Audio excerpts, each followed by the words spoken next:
नाज़रीन, mini budget पे ज़ाहिर बात करेंगे और हम अभी अभी कहा है कि जनाब हम नया बजट नया टैक्स नहीं लगा रहे, सिर्फ 2 बिलियन का हम जो है वो लगाएंगे गरीब आदमी को टैक्स, और बाकी जो है इस्तिस्ना वापस ले रहे हैं, टैक्स नहीं लगा रहे। इसका क्या मतलब है, पूछेंगे। हमारे साथ माहिरीन होंगे। शहबाज शरीफ साहब जो बहुत ही मुखालफत कर रही थी अपोजिशन, और आज भी कर रही है, मगर शहबाज शरीफ साहब तशरीफ नहीं लाए असम्बली में, इसकी क्या वजह है। और आम आदमी पर हम पूछेंगे अपने माहिरीन से कि टैक्स का कितना बोझ पड़ेगा। और ऑटो के हवाले से भी जो है वो पॉलिसी चेंज हो रही है। ऑन मनी के नाम पे जो एक ब्लैक मार्केट, जिसको तरक्की का एक अलामत कहते हैं हमारे वजीर मौसूफ, जो इस हवाले से बात करेंगे। बड़ी साहब हमारे साथ डॉक्टर फ़र्रुख सलीम साहब हैं, उन्हीं से मैं सवाल करता हूँ। फिर आप thank you very much for your time. पहले तो ये बताएं, पहले मैं आपको एक शॉर्ट सुनवाता हूँ जनाब शबर साहब का, गालिबन तो शौकत तरीन साहब का, और उसके बाद आगे चलते हैं।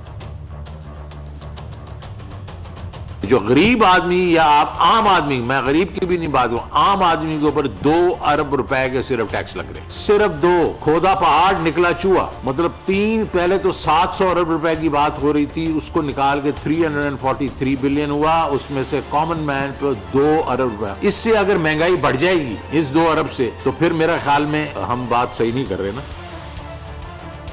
जी डॉक्टर साहब, आपने ये सुन लिया, मैं समझता हूँ यही सवाल हमारा, तो जरा वजाहत कर दीजिएगा गरीब आदमी को क्या रिलीफ मिल रहा है इस बजट में।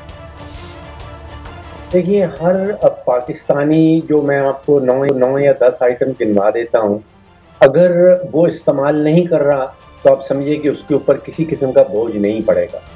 हर पाकिस्तानी जो दवाएं इस्तेमाल नहीं करता, उसके ऊपर आप समझिए कोई बोझ नहीं पड़ेगा। हर पाकिस्तानी जो मक्खन इस्तेमाल नहीं करता, जो दही इस्तेमाल नहीं करता, जो देसी घी नहीं खाता, जो किताबें नहीं खरीदता, जो लैपटॉप नहीं लेता, जो इंटरनेट नहीं इस्तेमाल करता, जो अंडे सब्जी इस्तेमाल नहीं करता, जो बच्चों का दूध नहीं लेता, ये आइटम अगर आप नहीं लेते तो आप समझिए कि आप जीत गए, आपके ऊपर टैक्स नहीं लगेगा। अगर ये आइटम जो मैंने आपको बताया अगर आपके इस्तेमाल में हैं, तो फिर बड़ी वाज़ेह तौर पे लिखा गया है कि 350 अरब रुपए के जो टैक्स एग्जेम्पशन दिए हुए थे वो वापस लिए जा रहे हैं, और इजाफी तकरीबन 250 अरब रुपए के इजाफी टैक्सेस हैं। तो ये पैकेज बन जाता है तकरीबन 600 अरब रुपए का। अब पाकिस्तान में जो हमारा लास्ट सेंसस है वो बताता है कि लगभग 3 करोड़ ख़ानदान पाकिस्तान में रहते हैं। तो मिनी बजट के नतीजे में जो 600 अरब के टैक्सेस हैं, अगर आप औसतन गिन लें तो हर पाकिस्तानी ख़ानदान के ऊपर तकरीबन 20,000 रुपए का इजाफी बोझ जो है वो इस मिनी बजट के नतीजे में आएगा। डॉक्टर साहब, ये सालाना है या माहाना है, ये जो 20,000 का बोझ है?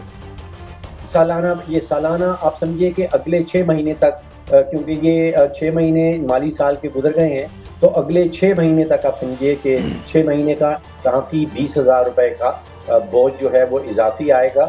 इसमें अभी बिजली का जो बोझ है, जो तकरीबन 910 अरब रुपए का इजाफी बिल इकट्ठे करने हैं, वो इसमें शामिल नहीं है। और जो पेट्रोल 4 रुपए लीटर हर महीने हमारे वजीर खजाना साहब ने ऐलान किया है बढ़ाना होगा, वो इसमें शामिल नहीं है। तो बिजली और पेट्रोल का जो बोझ है उसको निकाल दीजिए, तो उसके अलावा तकरीबन 20,000 रुपया हर पाकिस्तानी खानदान के ऊपर इजाफी बोझ है अगले 6 महीने के। बिस्मिल्लाहिर्रहमानिर्रहीम। एक तो डॉक्टर साहब आपको मुबारक हो कि आपको कायम के बाद असल लीडर आप मिले हैं। इमरान खान साहब, उन्होंने कहा था IMF के पास नहीं जाऊंगा, और मेरी इतलात के मुताबिक जो आज मिनी बजट आया है, इसे IMF की शराइत पर अवाम पर आपके मुताबिक फी कस 20,000 रुपये का बोझ बढ़ा दिया गया है। आप फरमाते हैं कि इस बोझ का असर नहीं पड़ेगा जो दवाई नहीं खाता। क्या इमरान खान साहब ने कोई ऐसा कुलिया इजाद किया है कि बीमार ना हो, जो दही दूध नहीं पीता, कोई ऐसा इलाज किया है कि लोगों के बच्चे बट्टी खा के पेट भर लें, दूध दही ना उन्हें इस्तेमाल करना पड़े? ऐसा इलाज किया कि दुनिया अनपढ़ जाहिल हो जाए, किताबें ना खरीदनी पड़े और दूध ना खरीदना पड़े? तो ये कौन सी मखलूक पर बोझ पड़ेगा? ये तो 22 करोड़ की 22 करोड़ ये चीज़ें इस्तेमाल करती है, और रोज़मर्रा की इस्तेमाल की चीज़ें हैं, इनमें कोई भी याशी या लग्जरी चीज़ मुज़ाहिर बादियुल नज़र में मुझे नज़र नहीं आती।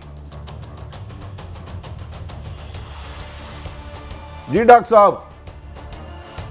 जी देखिए, एक बड़ा बुनियादी सवाल ये उठता है कि मिनी बजट क्यों लाया जाता है या PTI की हुकूमत क्यों ला रही है। देखिए, अभी 6 महीने पहले आपको याद है जून के महीने में हमें एक बजट दिया गया था, तो फिर 6 महीने में ऐसा क्या हो गया कि एक मिनी बजट की ज़रूरत पड़ गई।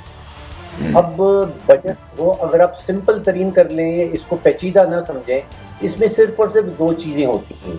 इसमें हुकूमत अपना तखमीना बताती है कि वो टैक्सेस कितने लगाएगी और अपना तखमीना बताती है कि अखराजात कितने करेगी। ये 2 चीज़ें हैं जिसको हम बजट कहते हैं। अब अगर 6 महीने पहले हमें ये बताया गया था कि हुकूमत की आमदन क्या होगी, हुकूमत के अखराजात क्या होंगे, तो अब फिर 6 महीने के अंदर अंदर ऐसी क्या ज़रूरत पड़ गई। अब नेचुरली या तो जो तखमीने 6 महीने पहले लगाए गए थे वो बिल्कुल ही गलत साबित हुए हैं, जो आमदन हुकूमत ने तखमीना हमें बताया था वो गलत साबित हुआ है, या उसके अखराजात जो उसने हमें बताए थे वो बहुत कम बताए थे और अब अखराजात बहुत ज़्यादा हो गए, तो इसलिए हुकूमत को ये मिनी बजट लाना पड़ गया। अच्छा, दूसरी भट्टी साहब, हमारी कनपट्टी पे कोई बंदूक नहीं रखता, हमें ज़बरदस्ती कोई IMF के पास लेके नहीं जाता कि ये IMF की शराइत हैं, ये लाजमी आपने जो है इनको पूरा करना है।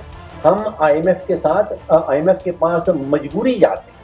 जो हुकूमत की माशी गलतियाँ होती हैं, माशी पॉलिसी की गलतियाँ होती हैं, जो हुकूमती खसारे होते हैं, चाहे वो हम तिजारती हवाले से करते हैं या बजटी हवाले से करते हैं, हुकूमत की जो खामियां हैं, हुकूमत की कमज़ोरियां हैं, उनके नतीजे में ज़बरदस्ती हमें IMF के पास जाना पड़ता है। अब IMF आपको ये कहती है कि जी आपने अखराजात और आमदन के दरमियान में एक ख़ास फ़ीसद से ज़्यादा खसारा नहीं करना, आपने 4% का बजटरी खसारा करना है, उससे ज़्यादा नहीं करना। जब हुकूमत खसारा ज़्यादा कर जाती है तो फिर उसको इस किस्म के काम करने पड़ते हैं जो भी हम मिनी बजट के नतीजे में देख रहे हैं।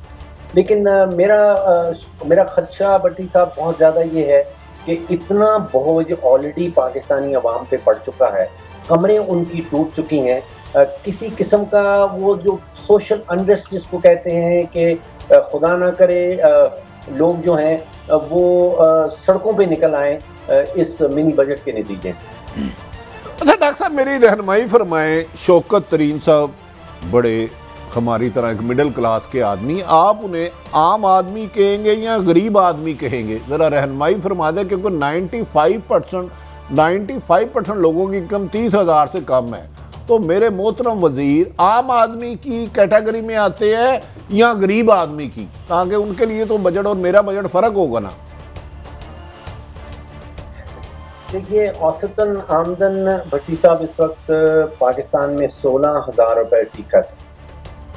अब सीरियसली मेरी समझ से बिल्कुल बाहर हो जाता है कि अगर आपकी औसतन आमदन 16,000 रुपये बस आ रही है और आपने अगर कुकिंग ऑयल लेना है वो आपको 350-400 रुपये फी लीटर मिलेगा, आप 1 किलो आटा ख़रीदने जाते हैं वो आपको 70 रुपये फी किलो मिलता है, आप चीनी ख़रीदने जाते हैं वो लाजमन कुछ सस्ती हो गई है लेकिन फिर भी आपको 110-120 रुपये की 1 किलो चीनी मिलती है।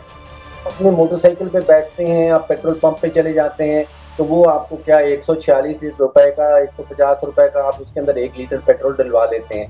तो खुदाया ये आप गुजारा किस तरह हो रहा है? इस वक्त जो 22 करोड़ पाकिस्तानी हैं वो किस तरह रह रहे हैं? यही तो डॉक्टर साहब मेरा आपसे सवाल है कि आप फरमा रहे हैं औसतन आमदन 16,000 में एक शख्स 2 वक्त की रोटी खा के बीमारी की सूरत में इलाज करा सकता है, बच्चे को पढ़ा सकता है, एक जगह से खुशी गमी में कहीं जा सकता है, ये पॉसिबल है कि नहीं? ये रहनुमाई फरमाए। देखिए भट्टी साहब, आप जानते हैं इतना खलीज बढ़ता जा रहा है, जिस तरह का सवाल आपने उठाया उसका जवाब आपको ये मिलता है कि भाई हमने पिछले महीने जो है वो 22,000 कारें बेच दी हैं। अब आप सवाल उठा रहे हैं अद्वियात का, आप सवाल उठा रहे हैं बच्चों के खाने पीने का, आपको जवाब आगे से मिलता है कि कैलिफोर्निया के अंदर जो है वो तेल की कीमत जो है वो पाकिस्तान से ही है। तो जवाब, हम सवाल कुछ उठाते हैं, आप वाजिब सवाल उठा रहे हैं, लेकिन आगे से जवाब जो है वो कम्प्लीटली मुख्तलिफ मिलता है। अब आपने देखा कि वो नदीम मुगल साहब थे शायद उनका नाम, वो जो हमारे एक मीडिया में काम करते थे, उन्होंने खुदकशी कर ली कि महंगाई बहुत ज़्यादा है। इसी तरह वो असदुल्ला साहब हैं जिनको बरतानिया के अखबार ने कवर किया, कराची में उन्होंने खुदकशी कर ली महंगाई की वजह से। अब जब ये कहते हैं कि जो खुदकुशियाँ हो रही हैं तो आगे से जवाब मिलता है कि जापान में जो खुदकुशी का रेट है वो हमसे भी ज़्यादा है। और मरीख में जो रहने वाले लोग हैं वो तो बिल्कुल ही खाने के बगैर गुजारा कर लेते हैं, तो फिर आप भी ऐसा कर लीजिए। तो एक बहुत बड़ा खलीज नज़र आने लगा है, सवालात कुछ उठाए जाते हैं अवाम की तरफ से और आगे से जवाब कुछ और मिलता है। अच्छा, भट्टी साहब ने एक इशारा किया है, मैं ज़रा इस बात को और एक्सेंचुएट और एम्फेसाइज करता हूँ।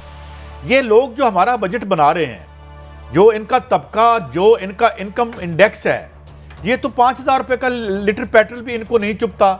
इनका रहन सहन देखें, इनके घर देखें, इनकी गाड़ियाँ देखें, तो आप समझते हैं कि इनका अटर रिगार्ड है और चूंकि इनका ये एक तबकाती मसला बन गया है कि ये मौज करेंगे और रियासत को चलाने का बिल आम आदमी को दे देंगे इनडायरेक्ट टैक्सेशन के जरिए। Do you agree sir?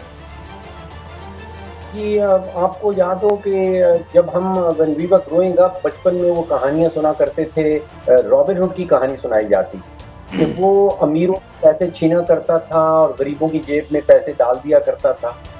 तो यहाँ पे एक रिवर्स रॉबिन हुड का वो फिनोमेना मुझे नज़र आता है कि सारा का सारा बोझ जो है वो आप पाकिस्तानी जो गरीब तरीन ख़ानदान हैं, तबकात हैं, सारा बोझ उन पर डाल दीजिए, उनके जेबों से रुपए पैसे निकालते रहें और जो अमीर तरीन लोग हैं उनकी जेबें जो हैं वो भरी जा रही हैं।